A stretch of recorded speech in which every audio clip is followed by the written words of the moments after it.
Salut tout le monde, on se retrouve dans cette nouvelle petite vidéo. Je suis très contente de vous retrouver aujourd'hui pour faire un format que j'adore regarder sur YouTube. C'est quelque chose que j'adore mettre en fond pour faire mes activités. Par exemple, si je fais mes ongles, j'aime bien mettre ce genre de vidéo en fond. Donc vous l'aurez compris, c'est une vidéo où je vais vous lire une histoire paranormale, d'horreur, vous allez voir. Mais je connais pas totalement l'histoire, hein. J'ai regardé une partie pour savoir si ça pouvait coller avec cette vidéo. Arrivé à la fin, je pense que j'en ferai une lecture d'une histoire, et si vous appréciez le format, je pourrais en faire d'autres, ça me pose pas de problème, j'adore ça. Et ça introduira sûrement une vidéo qui arrivera prochainement. Il faudra qu'on soit tous disponibles pour la faire, vous allez comprendre pourquoi dans quelques temps. Donc en fait là je suis sur le site Short Edition que je connaissais pas du tout. Apparemment ils font beaucoup de vidéos,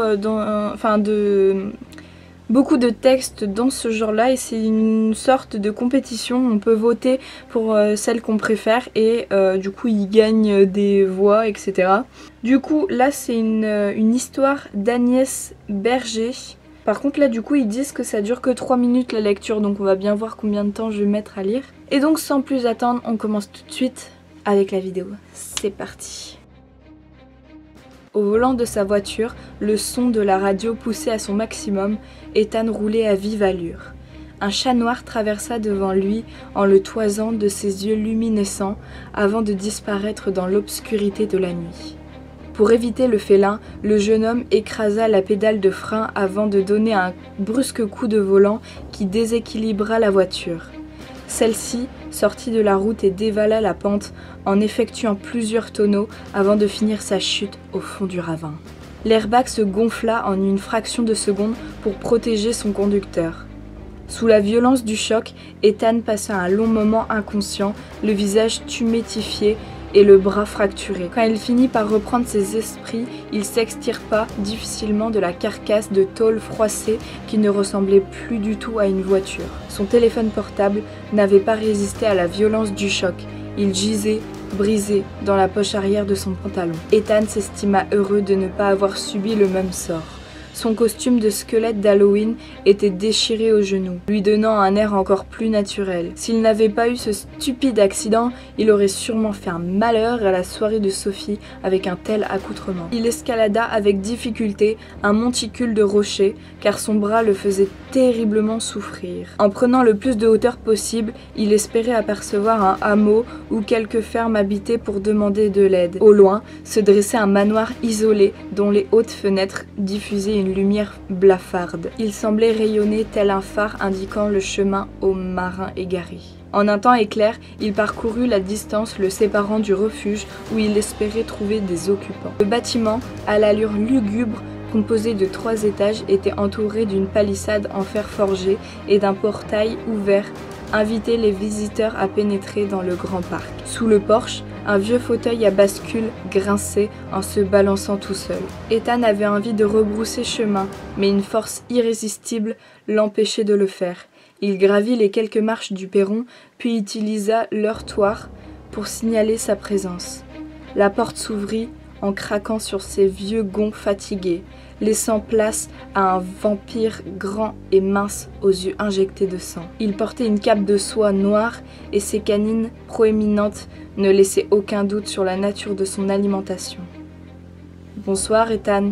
Nous vous attendions pour commencer le repas. » Le jeune homme frissonna dans la douce chaleur qui se dégageait du manoir. Il n'avait pas la moindre envie de servir de plat principal aux invités. Comme s'il lisait dans ses pensées, le vampire le rassura. « Ne vous inquiétez pas, le repas est déjà prêt.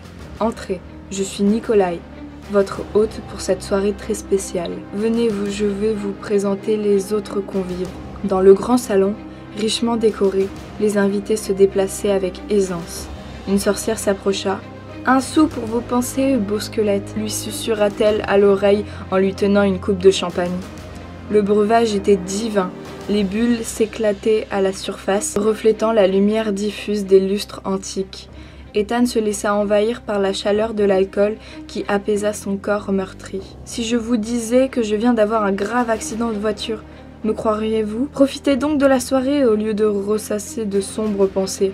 Venez, je vais vous présenter. » Et la sorcière saisit le jeune homme par le bras l'entraînant à sa suite vers les autres invités. Le maître de maison agita une minuscule clochette en argent afin d'attirer l'attention des convives. « Chers amis, nous allons à présent commencer. Et surtout, régalez-vous !»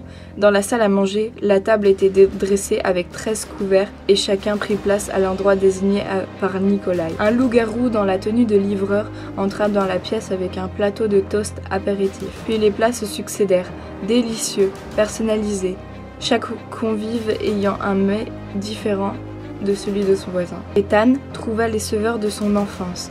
Il n'avait jamais rien mangé de si bon depuis si longtemps. Le repas se termina en apothéose par 13 desserts au goût de chaque convive. Puis, le maître de maison trinqua à la santé de ses invités. « Mes chers amis, ainsi s'achève votre dernière soirée sur Terre. Il est temps à présent de franchir le passage vers l'autre monde. » Chacun se leva en silence, sauf Ethan, qui était le seul à ne pas comprendre les paroles de Nikolai. « Que se passe-t-il » demanda-t-il avec inquiétude. La sorcière s'approcha de lui, le saisissant par le bras. « Venez, nous devons suivre le passeur qui nous emmène vers l'au-delà. »« Mais je ne suis pas mort !»« Bien sûr que vous l'êtes, comme nous tous d'ailleurs, pour ma part, à cause d'un cambriolage qui a mal tourné. » Sur ces paroles, elle souleva son chapeau qui laissa apparaître un trou sanguinolent sur sa tempe droite qu'une balle de revolver avait traversé. À cet instant, le heurtoir de la porte signala la présence sous le porche. Le vampire alla ouvrir, perplexe. Un jeune diable attendait sur le perron, portant sa tête sous ses bras, tranché net d'un coup de hache. « Allez, 1, 2, 3, on choque. Allez, encore. 1, 2, 3, on choque. » La poitrine de l'homme se souleva dans un ultime sursaut, le cœur se remit à battre. « Vous pouvez dire que vous en avez eu de la chance ce soir, » déclara le pompier. Ethan reprit peu à peu ses esprits. Il était allongé dans l'herbe, mouillé, près de la carcasse de sa voiture, démantelée par les secours. Son bras et sa tête le faisaient atrocement souffrir. Il avait froid, mais il était en vie. Le lendemain, dans son lit d'hôpital, le jeune homme resta perplexe en lisant les gros titres du journal. Découverte macabre dans un manoir abandonné. Les 13 morts d'Halloween. Donc voilà, c'était la toute première histoire. Franchement, j'ai trouvé mieux que certaines histoires, mais c'est pas non plus, ça fait pas hyper peur. Mais pour une première, ça peut être sympa. Donc voilà, c'est fini pour la première histoire. Donc je sais pas si j'en ferai une deuxième dans cette vidéo parce que j'ai envie de voir si le format plaît sur YouTube. Donc je pense que je vais déjà poster celle-là avec cette histoire-là. Et puis je vais voir comment ça prend et j'en referai peut-être une la semaine prochaine en bonus ou quelque chose comme ça. Je sais pas trop. En tout cas, je vais m'arrêter là pour cette vidéo. Je vais monter celle-ci, je vais la mettre en ligne et on verra bien ce que vous en avez pensé.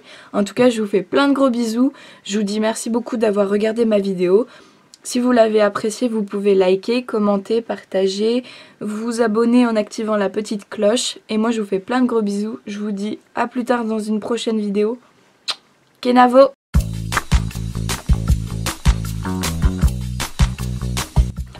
Quand il finit par reprendre ses esprits, il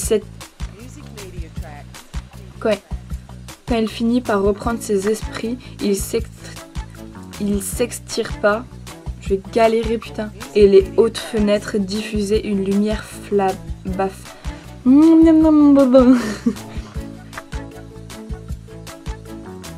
Un sou pour vos pensées bleues. Hein? Un sou pour vos pensées beaux. Squelette. Merde.